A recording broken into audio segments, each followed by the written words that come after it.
ඔබේ හිත බිඳිලද? I am not what happened to me. I am what I choose to become. දන්නවද? මේ කියමන කියලා තියෙන්නේ කාල් ජන් කියන මනෝවිද්‍යාඥයා.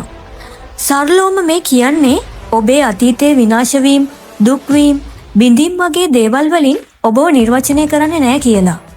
ඒ වෙනුවට ඔබ තීරණය කරන අයුරින් ජීවිතය ඔබට හැඩගස්ස ගන්න පුළුවන් කියලා. අතීතය ඔබගේ හැඳුනුමක් නොවේ.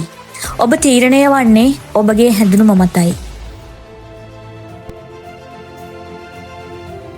සෑම විටම නරක දේවල් වගේ පෙනෙනේ අත්දැකීම් සැබවට මේවා අපිට නොපෙනෙන ආකාරයකින් අප වෙනස් කරනවා. අද ඔබට තනිකමක් හැඟෙනවද? කවුරුත් ඔබගේ දුක තේරුම් ගන්නේ නැහැ වගේද? ඔය හැඟීම අවාසියක් නෙමෙයි.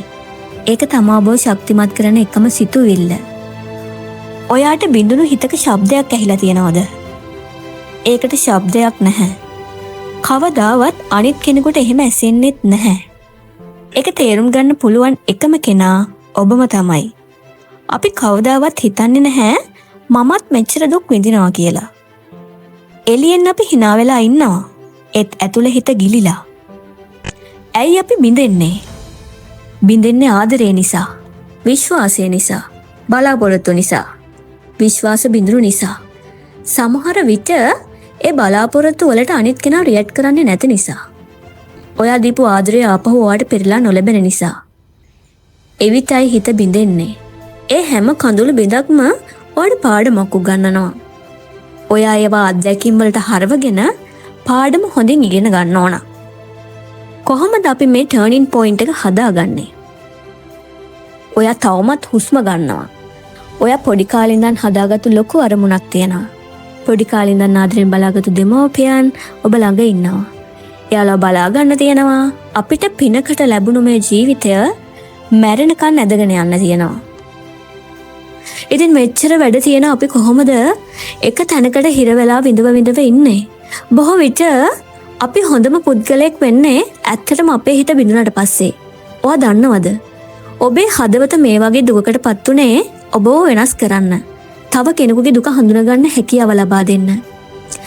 යම් අත්දැකීමකින් පසුව මිනිසුන් වැඩියෙන් අනුකම්පා සහගත වෙනවා, බුද්ධිමත් වෙනවා. තව කෙනෙක්ව නිවන්න පුළුවන් වෙනවා. ඉතින් ඔබත් ඒ කෙනා වෙන්න. ඔබේ බිඳීම් අවසානයක් නෙමෙයි, ආරම්භයක්. ඇත්තක් කියන්නද? ඔබ අද හොඳින් ඉන්න පුළුවන්. හෙට උදේ නැගිටිද්දිත් ලොකු දුකක් හමු වෙන්න පුළුවන්. එහෙම වුණාම ඔබ කියන්නේ ආයෙමත් බිඳුණා කියලාද? නැහැ. ඒ හීලින් එකේ කොටසක්.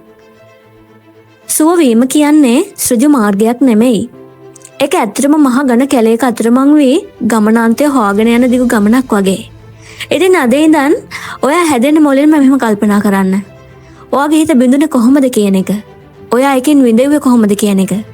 අද ඉඳන් යම් හේතුවක් මත මම මේ විදිහට විඳෙව්වද ඒ දේ මම වෙන කෙනෙකුට මගෙන් වෙන්න දෙන්නේ නැහැ කියන එක හොඳින් හිතට ගන්න. දැන්ම හිතන්න. ඔව්, මම බිඳිලා ඉවරයි. මගේ විඳවීම අදින් අවසන්. මම මාව අහිමි කරගත්තේ කටුක ජීවිතය අදින් අවසන්. මං තවමත් ලෝකෙට වටින පුද්ගලයෙක්. මගේ ජීවිතය ඉවර නැහැ. ඔව්, මගේ කතාව ඉවර නැහැ. ඔයාට පුළුවන්. ඔයාගේ කතාව ඉවර කරන්න නෙමෙයි, නැවතිලා තියෙන තැනින් නැවත පටන් ගන්න. ඔබට ජය.